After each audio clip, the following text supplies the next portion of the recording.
everybody, Dan Illman here with the DRF race of the day for Monday, September the 9th. It's race number 6 at Assiniboia Downs. Let's throw up the field of 2-year-olds getting set to go 5/8 of a mile in a maiden special weight. This race is part of the 20-cent ASD Jackpot Pick 5, the final 5 races on the program, and there's a carryover of over $148,000 in the Pick 5 pool. Also, this race is a part of the $1 Pick 4, the final 4 races on the Monday card, and there is a guaranteed $50,000 pool in the $1 Pick 4 wager. Let's start things off with the number 1, Frankly, the most experienced horse in this race with 2 lifetime starts. She'll take on boys again as she did in her career debut. She probably needed that race, and then last time out, while the running line doesn't look great, I think she was in a much tougher field. The winner of that race came back to place in the Osiris Stakes against males with a 45 Beyer speed figure. Frankly did, I think frankly, the best she could. She chased a pretty solid pace, she finished behind the 3 favorites, and breaking from the inside post here,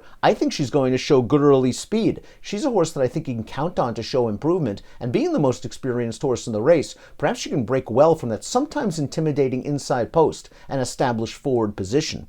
The number 2 is Major Note. This is a second-time starter who was wired in his career debut. It looked like a pretty solid field. The 4th place finisher came back to win a maiden special weight with a 48 Beyer speed figure. Major Note showed a little bit of tactical speed in that race, and maybe he needed the start. He was dismissed at a big price. I think he can show improved tactical speed, breaking from post 2, and maybe put a little bit of heat on Frankly, and perhaps one of these first-time starters who might show some early zip as well. The 3 is Bubbly Talkin', 5-2 on the morning line, removing blinkers for his second lifetime start. This horse chased a very fast pace in his debut before tiring. I thought all in all it was a promising enough performance, and a performance where he probably gained valuable experience. He can show speed in this race even with the blinkers off. I think that'll help him focus better, and that was a very fast-paced race he was chasing last time out. He might not have to go as quick to get a good forward position when the real racing begins. Sergeant Philco is the number 4, another horse that chased a very fast pace in his career debut,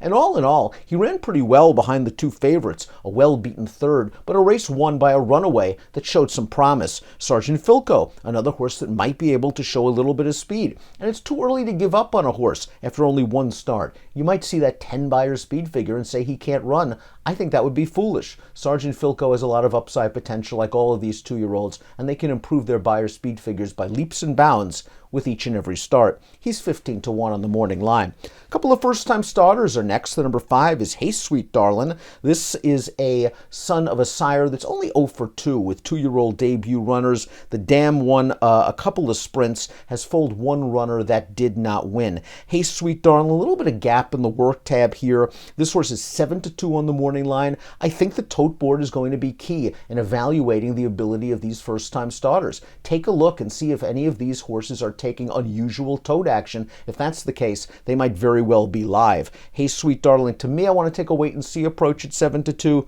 but it seems there is some sprint pedigree on the bottom. The 6 is Nickety Split. This horse was a $1,400 buyback as a yearling. The sire only 0-1 with 2-year-old debut runners. The dam won some sprints and has foaled 1 debut winner from 1 horse to race, and that horse was a stakes place dirt sprinter. So this dam thus far has been very productive. Nickety Split, another one with gaps in the work tab. I want to take a wait-and-see approach as she debuts against boys, but if she takes money, you might want to consider using her at least very late in exactas and trifectas. The 7 is Shizette. 2 starts, hasn't done much, hasn't earned a Beyer speed figure. The blinkers are off for a trainer change. This horse just hasn't broke very well in each of her 2 starts, so she's going to have to obviously show a good deal of improvement lest she be outrun in the early stages. Completing the field is a first-time starter. On the outside, the number 8, Counter Command. This is a $3,600 yearling by Counterforce, who is a pretty good sprinter in the States for trainer Steve Asmussen.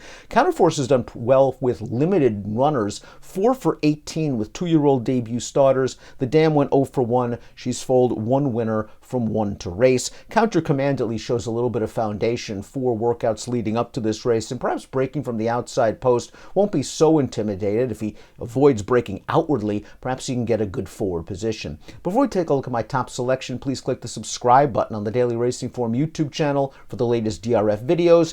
Top pick time for the Monday race of the day. Again, part of the 20-cent AST jackpot pick 5, almost $150,000 in the carryover. Part of the $1 pick 4, $50,000 guaranteed pool. I'm going to go with a stranger, the 8 Counter Command, a first-time starter. The sire has done well with firsters thus far in his short stud career. I think this horse might show a little bit of early speed in this spot. I think Bubbly Talkin' chased a quick pace in the debut. He's one I would use, and I wouldn't be surprised if, frankly, the number 1 also shows improved early speed after 2 starts. We'll see how Counter Command performs in the career debut in race number 6 at the Downs on Monday. Best of luck.